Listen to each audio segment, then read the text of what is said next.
Hi అండి, welcome to phases kitchen. ఈరోజు వీడియోలో మనం బరువు తగ్గడానికి మార్నింగ్ నుంచి ఈవినింగ్ వరకు ఏ విధంగా తింటే బరువు తగ్గుతామో ఈరోజు వీడియోలో మీకు చేసి చూపించబోతున్నాను. మన 1 మంత్ 5 kgs వెయిట్ లాస్ ఛాలెంజ్లో నేను చూపిస్తున్న ఫుడ్ రెసిపీస్ని మీరు కూడా ఇంట్లో చేసుకొని హెల్తీగా వెయిట్ లాస్ అవ్వచ్చండి. మనం బరువు తగ్గడానికి ఇప్పుడు నేను చూపిస్తున్న డైట్ చేసేవాళ్ళు బయట ఫుడ్ పూర్తిగా అవాయిడ్ చేయాలండి. షుగర్తో పాటు sweets, cool drinks, packet foods అన్నీ పూర్తిగా అవాయిడ్ చేయాలి. అప్పుడే మనం ఈజీగా బరువు తగ్గడానికి సహాయపడుతుంది. మార్నింగ్ నుంచి ఈవినింగ్ వరకు మనం తీసుకునే హెల్తీ ఫుడ్ ఏ విధంగా తయారు చేయాలో దీని ప్రాసెస్ ఏంటి వీడియోకి వెళ్ళి చూసేయండి. ముందుగా మనం ఇన్ఫ్యూజ్డ్ వాటర్ తయారు చేసుకోవాలండి.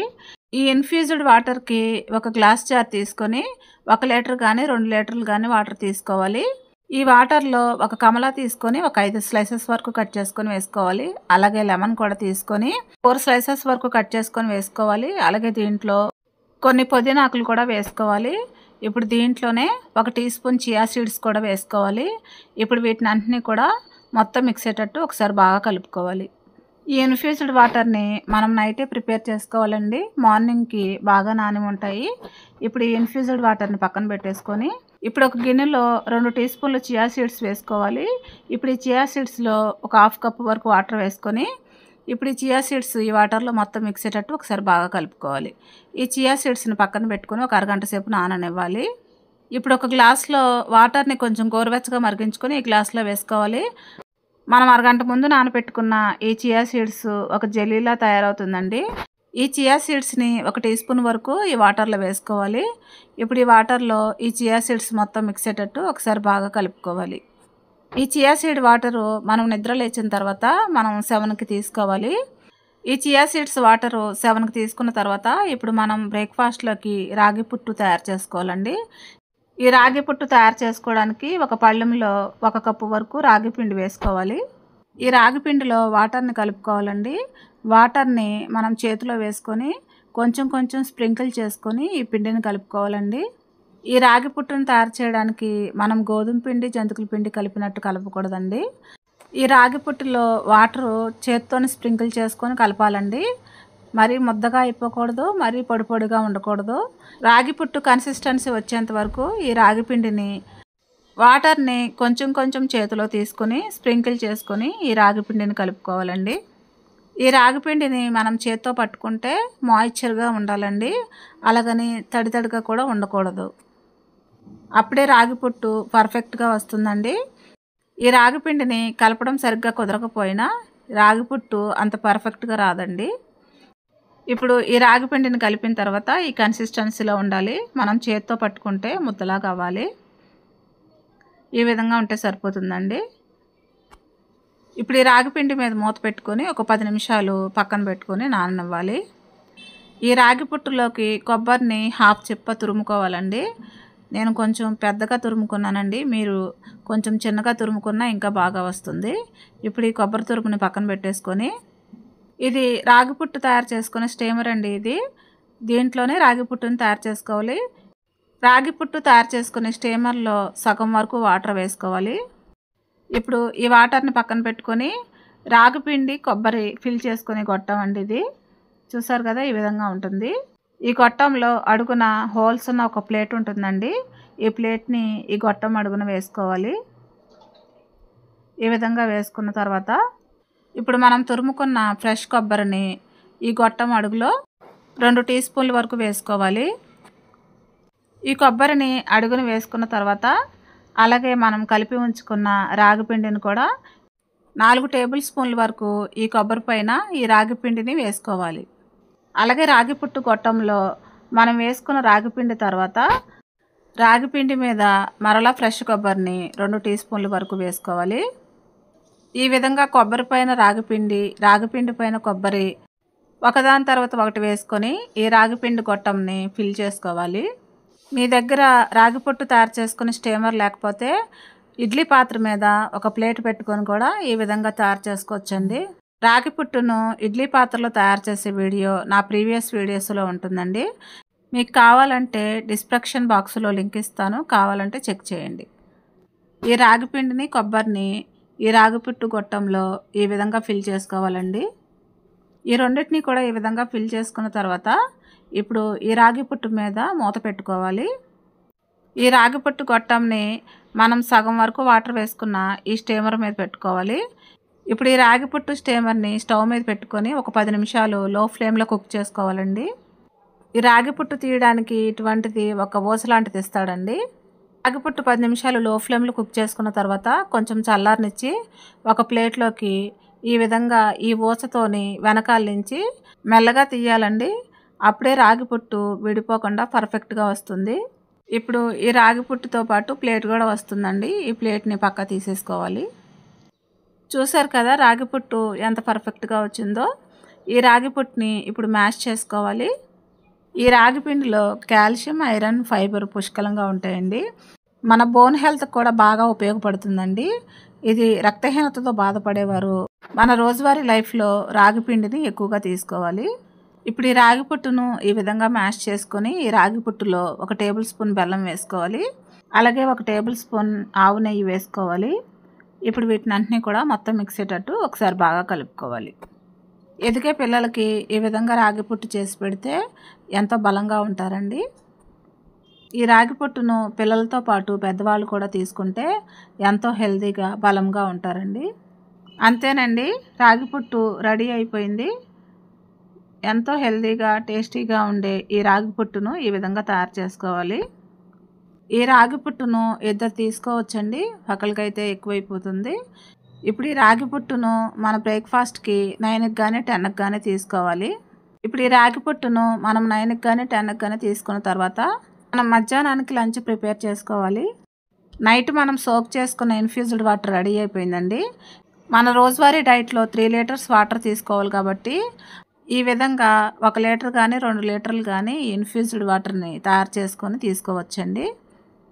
ఈ ఇన్ఫ్యూజ్డ్ వాటర్ వల్ల స్కిన్ గ్లోయింగ్కి కానీ హెయిర్ ఎదగడానికి కానీ మనం వెయిట్ లాస్ అవ్వడానికి కానీ బాగా ఉపయోగపడుతుందండి. ఈ ఇన్ఫ్యూజ్డ్ వాటర్ని మనకు దాహం వేసినప్పుడల్లా కొంచెం కొంచెం తీసుకుంటూ అలాగే మన ప్లెయిన్ వాటర్ కూడా ఈ 2 కలిపి రోజుకి 3 లీటర్లు మనం కంప్లీట్ చేయాలండి.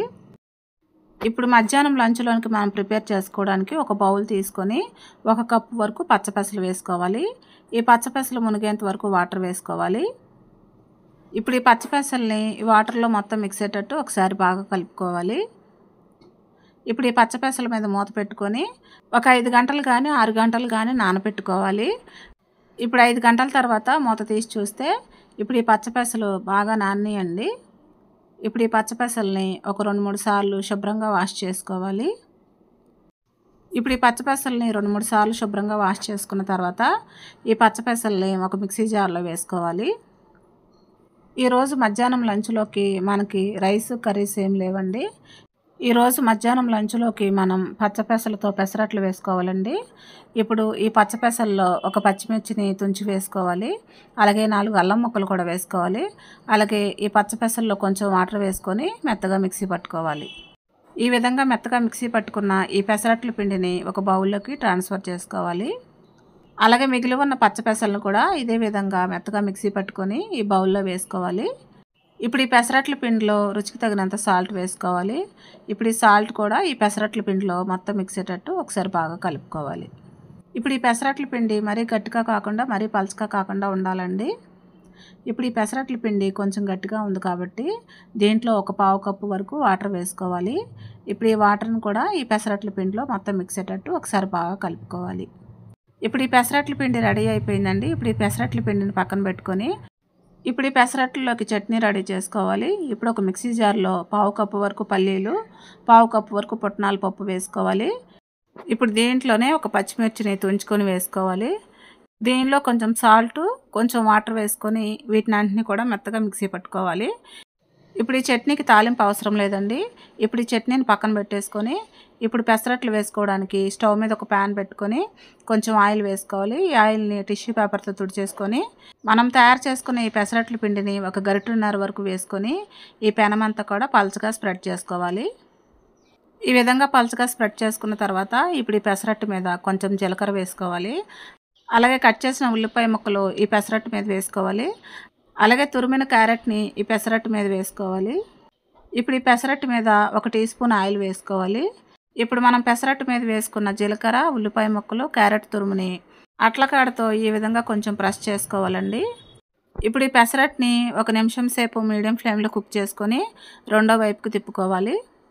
ఇప్పుడు ఈ పెసరట్టుని రెండో వైపుకి తిప్పుకున్న తర్వాత మరలా 1 టీ స్పూను ఆయిల్ వేసుకోవాలి. ఇప్పుడు ఈ పెసరట్టుని రెండో వైపు కూడా 1 నిమిషం సేపు మీడియం ఫ్లేమ్లో కుక్ చేసుకోవాలి. ఇప్పుడు ఈ పెసరట్టుని రెండో వైపు కూడా మీడియం ఫ్లేమ్లో కుక్ చేసుకున్న తర్వాత ఈ పెసరట్టుని ఒక ప్లేట్లోకి తీసేసుకోవడమేనండి. ఇదే విధంగా ఇంకొక పెసరట్టుని కూడా వేసుకోవాలండి. పచ్చ పెసలు చాలా పోషకాలతో నిండిన ఆహారం అండి. ఇది శరీరానికి అనేక రకాల ప్రయోజనాలను అందిస్తుంది. ఈ పచ్చ పెసల్లో protein, fibre, iron, folic acid, vitamin B మరియు యాంటీ ఆక్సిడెంట్లు ఉంటాయండి.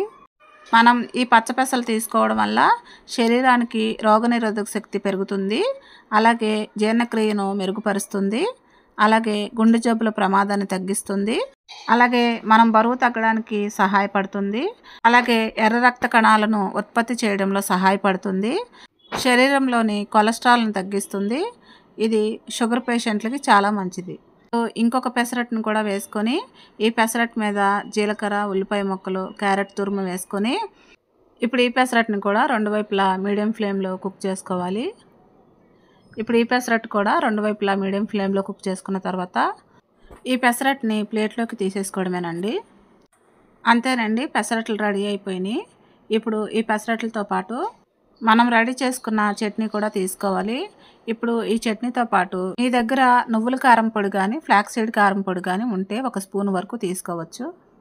అంతేనండి, మనం మధ్యాహ్నం లంచ్లోకి 2 పెసరట్లు తీసుకోవాలి. అలాగే ఈవినింగ్ డిన్నర్ కూడా ఇదే విధంగా 2 పెసరట్లు వేసుకొని సాయంత్రం డిన్నర్ కూడా ఈ విధంగా తీసుకోవాలి. ఇప్పుడు మనం సాయంత్రం 4 గంటలకి ఒక స్నాక్ రెసిపీని తయారు చేసుకోవాలి. దానికోసం స్టవ్ మీద ఒక ప్యాన్ పెట్టుకొని 1 టీ స్పూన్ నెయ్యి వేసుకోవాలి. ఈ నెయ్యి హీట్ ఎక్కిన తర్వాత 1/2 టీ స్పూన్ పసుపు, 1/2 టీ స్పూన్ కారం, 1/2 టీ స్పూన్ మిరియాల పొడి, 1/2 టీ స్పూన్ సాల్ట్ వేసుకొని ఇప్పుడు వీటిని అన్నింటినీ కూడా మొత్తం మిక్స్ అయ్యేటట్టు ఒకసారి బాగా కలుపుకోవాలి. ఇప్పుడు దీంట్లో 1 కప్పు వరకు పూల్ మకానా వేసుకోవాలి. ఈ పూల్ మకానాన్ని 2 నిమిషాల వరకు మీడియం ఫ్లేమ్లో వేయించుకోవాలి. ఈ పూల్ మకానాన్ని కొంచెం క్రంచీగా అయ్యేంత వరకు ఈ మసాలాలన్నీ ఈ పూల్ మకానాకి పట్టేంత వరకు కూడా 2 నిమిషాలు మీడియం ఫ్లేమ్లో వేయించుకోవాలి. ఇప్పుడు ఈ పూల్ మకానా బాగా వేగిందండి. ఇప్పుడు స్టవ్ ఆఫ్ చేసేసుకొని ఈ పూల్ మకానాని ఒక బౌల్లోకి సర్వ్ చేసుకోవడమే. ఈ పూల్ మకానా ఒక హెల్తీ స్నాక్ అని చెప్పవచ్చండి. ఈ పూల్ మకానాలో ప్రోటీను, ఫైబరు, కాల్షియం పుష్కలంగా ఉంటాయండి. ఈ పూల్ మకానా మనం బరువు తగ్గడానికి బాగా ఉపయోగపడుతుందండి. అలాగే మన జీర్ణక్రియను మెరుగుపరిచి మలబద్ధకాన్ని నివారిస్తుంది. అంతేనండి, ఈ పూల్ మకానా స్నాక్ని సాయంత్రం 4 గంటలకు తీసుకొని అలాగే ఈవినింగ్ డిన్నర్కి 7 గంటలకి 2 పెసరట్లు తీసుకోవాలి. అంతేనండి, మరి మార్నింగ్ నుంచి ఈవినింగ్ వరకు 5వ రోజు హెల్తీ ఫుడ్ రెసిపీస్ ఎంతో ఈజీగా టేస్టీగా తయారు చేయడం చూశారు కదా. మరి ఈ 5వ రోజు diet video healthy food recipes మీకు నచ్చితే కనుక కమెంట్ రూపంలో తెలియచేయండి. మరిన్ని వెయిట్ లాస్ వీడియోస్ కోసం మన ఛానల్ సబ్స్క్రైబ్ చేసుకొని బెల్ ఐకాన్ ప్రెస్ చేయండి. మీ ఫ్రెండ్స్కి, రిలేటివ్స్కి షేర్ చేయండి. Thanks for watching.